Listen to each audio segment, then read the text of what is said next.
Hi, I'm Emily from Emily Bakes Cakes, and I am here today to demonstrate one of my most favorite recipes from one of my most favorite cookbooks. I am making Foster's Market brownies. They are from the very first Foster's Market cookbook. Foster's Market is a restaurant bakery that is in North Carolina, and they have several cookbooks now, but this one is my favorite, and it has so many great recipes in it. In fact, the place that I learned how to make really good soups basically is from making the soups that are in this cookbook. That's where I learned that you put in 2 teaspoons of salt and 1 teaspoon of pepper. Anyway, it's just for soups, and then that gives it a very good flavor. So what we're making today, though, is the Foster's Brownies. Now, these brownies are incredibly popular in my family, my extended family, on both sides. It never fails to have people ask for the recipe. And when you see the ingredients, I think that you will understand why. Because it is very rich and dark and complex flavor, and it is not fudgy necessarily, but not cakey. It's a really great marriage of those two things together. I am not a huge brownie fan just because I don't like raw stuff very much. I am not a dough person at all, and so that's why I like these. The original recipe says to only cook them for like 30 to 40 minutes. I cook them for about 45 to 50 minutes, and that's been a pretty good, and that's what other people cook with them as well. So we'll start out with the eggs.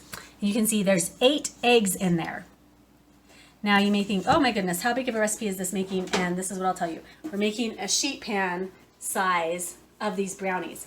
Now you may think, oh, I am just one person. I couldn't eat that many brownies, but they are super delicious, and you can put them in the freezer. After you bake them, just cut them into sandwich bags and put them in the freezer, and then take them out one at a time. That's what my sister-in-law does, just when you want a little craving, and they thaw beautifully.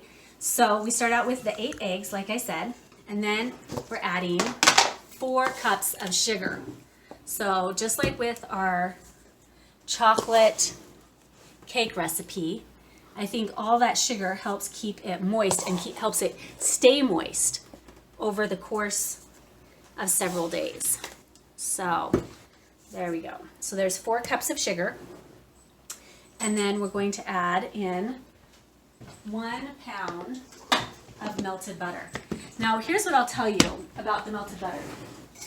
I've started liking to do it on the stovetop simply because when I do it in the microwave, it all kind of splatters everywhere. You can see, I mean, it's mostly pretty much melted.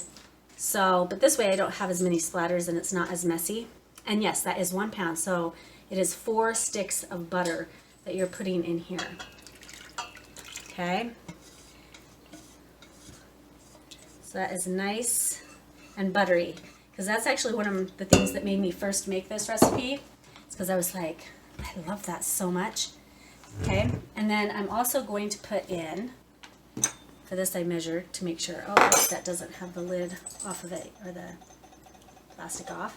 Okay, 1 tablespoon plus 2 teaspoons of vanilla. And vanilla is one of those things that really brings out the flavor of chocolate. So now we'll just put it in our mixer and start mixing. So I don't want it too fast, otherwise it'll splatter up the sides. But I have to say that I take this camping every year, just make them a big pan of them and take them camping, and then they're just fun to have, to eat. They are my kids' favorite brownies as well. And I have to tell you that I love the way that this turns. So you're going to cream it until it's well blended.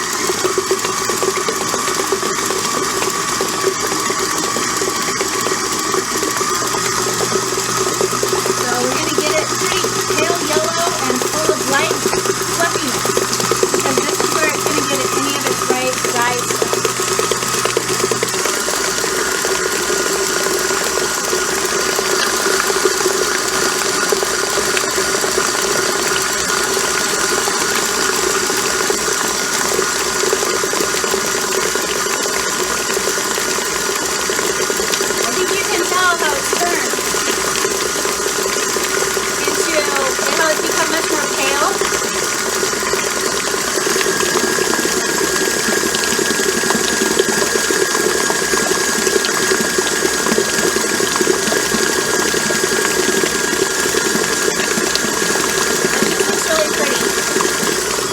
I don't know if you can see, but that looks really pretty to me.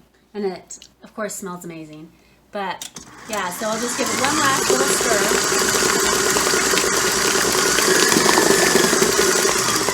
All right. Now, the original recipe says to mix all the dry ingredients together in a separate bowl and then add them in. But I am not the type of cook that likes to have multiple bowls that I'm putting things in. And so I just like to add it all at once and like pretend like it's mixed. So you're only adding in 1 or 2 cups of flour. You're adding in 2 cups of flour. And so you can see you definitely have more sugar than flour. And then we're adding in 1 1/3 cups of cocoa powder. Now, like I said, I use my very nice Calibo cocoa powder.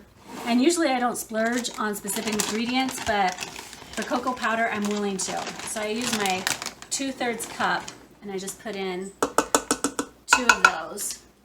And then 1 teaspoon of salt. And that is it. Okay, so we'll just mix that slowly because we don't want the dry ingredients to explode out. I don't know if you've ever put dry ingredients in and then turned it on and all of a sudden it's a whole bunch of flour right in your face. So we'll just mix it slowly. And you can see the top and the bottom. You turn it a little bit faster. Okay, now this is one of my other things that I do. So we're supposed to add 2 cups of pecans. And normally I keep my pecans in the cupboard because then they're they break apart fairly easily. I guess these frozen ones are doing it pretty good too. But I don't chop them. If I just put them in and turn my mixer on high, then it will kind of break them up into the size chunks that we like. And I like it with nuts a lot. That's what you have to decide, I guess, as you're making this.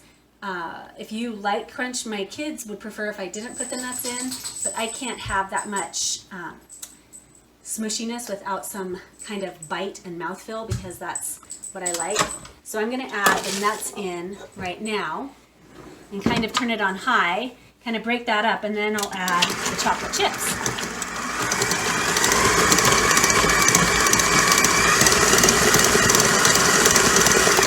Okay, let's see. Yep, that looks pretty good. All right, now this is also another hotly contested thing in my house. So we have both milk chocolate and dark chocolate, well, bittersweet. And so you have to decide what kind of chocolate chips you like in it. I think that since the brownie is fairly dark chocolate in and of itself, that I like it pretty much all to be the milk chocolate.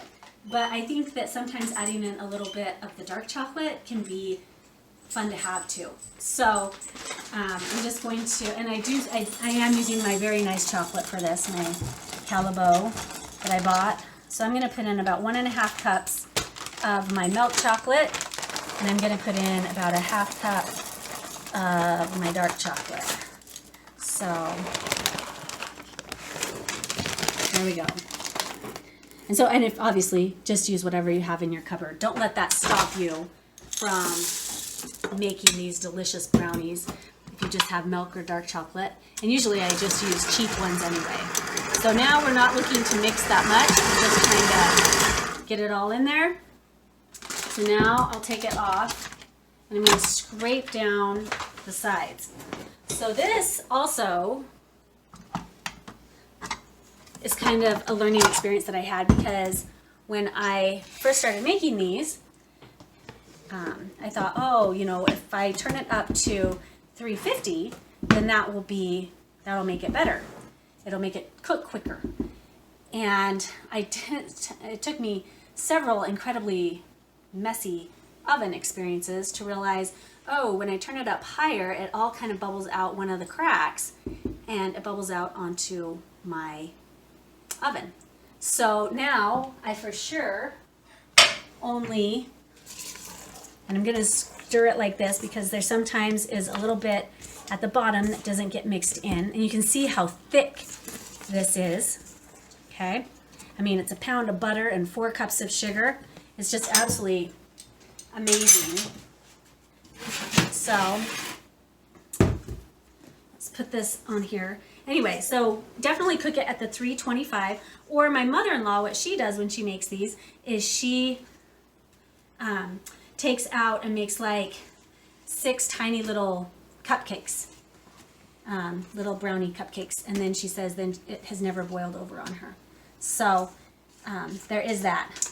But I can almost guarantee you that if you make these and take them to a social gathering, people are going to ask for the recipe. And I don't know how it is for you, but when people ask me for my recipes, it makes me feel very powerful indeed, because it makes me think, ah ha ha, people could not resist. Even if they don't personally enjoy my company, they love the food that I just made. So they have to ask for the recipe. All right, because I made these for girls' camps. I've made it for family reunions, made it for so many family parties, and obviously just for fun. Because it's, as you can see, it comes together really easily and really quickly. Not a lot of ingredients or parts.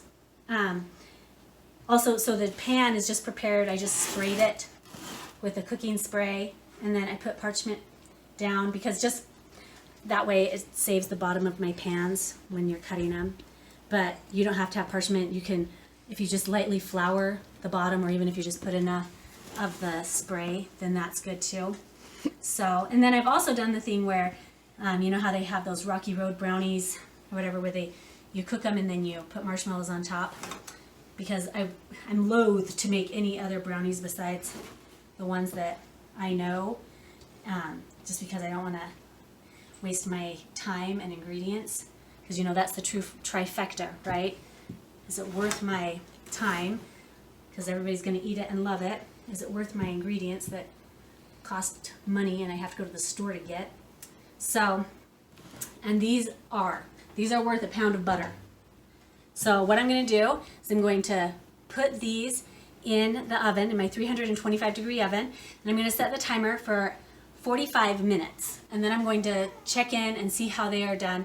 And you can do the toothpick test to see if it's done, but you just have to make sure you don't stick it in a chocolate chip. But they are almost, I mean, if you take them out anywhere under an hour, they will not be overdone. The most that happens is the edges just get a little bit crispy. So anyway, but that's my favorite part anyway. I love the edges. So we'll come back in 45 to 50 minutes and see how they are then. All right, so I took them out. I had taken them out at 45 and they weren't done exactly yet, as you can see from my holes. And I mean, it still is pretty, that's how it's coming out. But the sides, as you can see, that'll be nice and crispy for me, and the inside will be more soft for the rest of my family. So you can see, if you look right along here, that if you do set it at the 350, that's where it usually bubbles out. Because like the top gets this nice crust on it, and then the inside kind of bubbles out. And so anyway, you just have to make sure and do it at the 325 and it doesn't boil over. So we're going to wait and let it cool for probably an hour, or as long as my kids can wait, because it all just kind of falls apart. They really do taste better cooled down, but they taste delicious warm. So anyway, we'll come back after we cut them. Hi. Okay, so we're back, and we took the brownies out at about 55 to 57 minutes. And honestly, for my own personal taste, I probably would have liked to keep them in for about another 10 minutes, but I really like the edges a lot. And I'm cutting them up. As you can see, we ate some last night. And I found the best way to cut brownies is if you have a bench scraper. That's my favorite way to cut them, because it doesn't scrape along the bottom of your pan, and at least you get, you know, this length of a straight cut. So these will stay moist for a really long time, just by virtue of the fact that it has the 8 eggs and the cup of butter. So like I said, you can wrap them and put them in your freezer and just take them out one at a time, however you want, or if you take them to a party, they'll definitely get eaten. My husband was saying that because before we got married and before I made these, he said that his favorite kind of brownie was the kind that was pretty cake-like and that had frosting on top that his grandma used to make. And I've never really been a brownie fan because I'm not, like I said, I'm not a huge fan of the too moist, but I'm making a plate to take to my friend. But he said that when you're eating these, you don't need the frosting because it has those chocolate chips in there, and that gives you that that richness that you would get from frosting. We cut some of them when they were hot, and you can see, you know, it kind of is a little bit smushy. But if you turn it around on this side, I mean, it really is a cakey, fudgy kind of a texture. And it's just really, really good and really moist. And it's just going to stay moist for the whole time. So I hope that you give them a try. They're super easy to come together. And just make sure to cook them for as long as you would like. And, you know, good luck. The brownies are delicious.